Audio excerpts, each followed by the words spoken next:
Hello guys, today I'm going to introduce you guys to one of the electric bikes I've recently bought for myself, and this is a Spuer SOCO TC. And as you can see, this electric bike is more like a motorbike, but actually it's totally electric. And let's start with the powertrain. So you can see here, this is a hub motor, and this motor is developed together by Spuer SOCO and Bosch. So this is a very powerful motor, and you can even see the Bosch logo there. Can you see that? Alright, so this is a 1500 watt motor, which is 1.5 kilowatt more than 2 horsepower, and it has a maximum torque of 150 Newton meters. And after the powertrain, let's look at the chassis. So for the chassis of this car, we can see it has this rear end, the rear end shocks in the front, and it has a spring actuated rear suspension in the back, and you can adjust the softness and hardness by twisting the adjuster right here. Okay, so that is the chassis. Now let's talk about its brake system. So for the brake system of this bike, you can see its front and rear, both of them are brake discs. And this is more like a cafe racer type of electric bike, so you don't see the drilled rotor, but instead it's like the classic, the full-sized rotor. And another very cool feature of the brake system is that this is a linked brake system.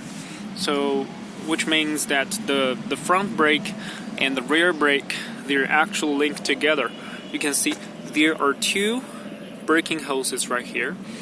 So if you press the front handle, if you press the front brake handle, and it will push the brake fluid into this hose, and this hose goes right into the caliper. But that's not the end of the story. The rest of the brake fluid also goes back to the other side to go all the way back to link with the rear brake caliper. So basically, if you're just pressing one brake handle, and you actually put the forces on both of those rotors. So that is the brake system. And let's talk about the headlight. I'm going to turn on this bike, not a car. So you can see this is its key. It's more like a fob, and on the left side it is the lock button, and on the right side it's the unlock button.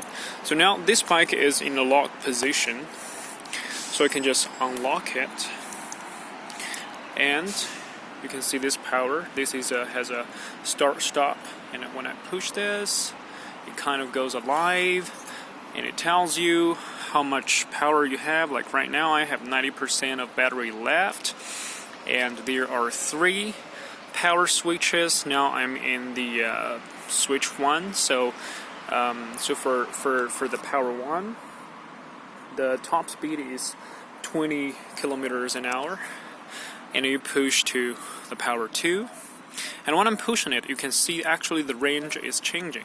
So just now for power 1, you see there's still 90 kilometers left, but if I push to power 2, it has 73 kilometers left. And if I push to power 3, it has 58 kilometers. And normally I use power 3 because it's really fun to drive it, to ride it with more power and more torque.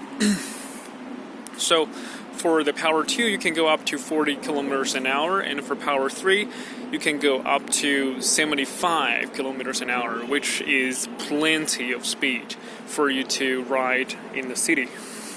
And it has this light system, the day running light, and I think it's pretty cool. And it has you can turn on the light manually. So currently this is the low beam, and you can change it to the high beam by press right here. So see, this is a automatic light system, so it will sense the ambient light situation, and based on how much light is there in the ambient, how strong the ambient light is, it will turn on the light itself. So like now I turn on the light manually, and this is the low beam and this high beam. Let's see what happens for high beam. Alright, you see, for the high beam, both of those two LEDs are lit, so it's pretty cool. It's really, really light. And another thing I'd like to show you guys is the storage unit. So for the storage unit, I can basically turn this key clockwise, and normally where the fuel tank will be, it's actually a storage compartment. And normally you see the smoke here in China. It's kind of severe sometimes, so I will use one of my masks. And after this plastic cover, and you will see the battery, right? So this is the lithium ion battery right here. It's also designed by Spuer SOCO. You see, it's a 62-volt 30 amp, so I guess it's plenty of juice for there. 1.8 kilowatt hour, so gives you a lot of juice to ride with. And you actually can see there's another space, and this other space is for you to put another battery in there so that you can ride for longer distances. And here is the fuse switch, so once the system is overloaded, it will turn off automatically. And you can take the battery out by put the key into this hole, and you just turn it, and you just can take it out. The battery weighs around like over 10 kilos, I guess. I never weighed it myself, but it's pretty well designed. It has a aluminum case, so pretty strong, and very good weighs the heat radiation. So this is the storage unit, and you can also put some like small items under the seat. So under the seat, you just turn it counterclockwise, and hold on. Oh, I have to do this all together.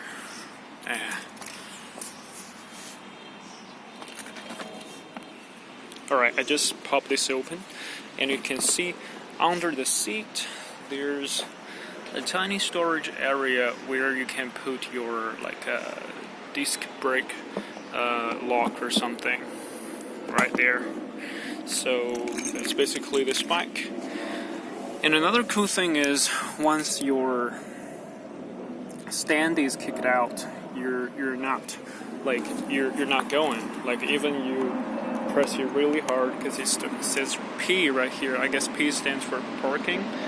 And there is another safety switch. This is what you see in a regular motorcycle. But for this button, you can turn on and turn off the electric motor. And another interesting thing about this bike is that you can adjust the height of the pedal. So basically, the pedal can go this way or this way, so you can adjust like your riding position. Now I'm in the middle, and I think it's pretty comfortable. And you can take off this Another pedal, this is for your passengers. Currently I just put them on, because sometimes I will just like take my wife out, and she can sit in the back and stand on these pedals. So, oh, by the way, I just remembered another cool feature of this bike. That is its FOC. And you can see this FOC right here. Normally, for a motorbike, this is where the cooler will be. But for this bike, they have very cleverly put the FOC controller right here. So, it looks like a motorcycle, and it has very good heat radiation, very good cooling for this FOC. So you never worry about it get overheated. And so basically that is this bike. And finally, I'd like to ask you guys a question. So, how much money do you think this bike worth is? Well, couple of background situations. This bike was built in China, designed by a team in Shanghai, and the team leader used to work for Honda. He came out and he wanted to build a really cool electric bike for people to ride. So here's one of their best products right now. So you can leave your guess at the comments area below. See you next time. I will post some of my 360-degree riding video clips on my channel, so you guys can check it out if you're interested. See you. Bye.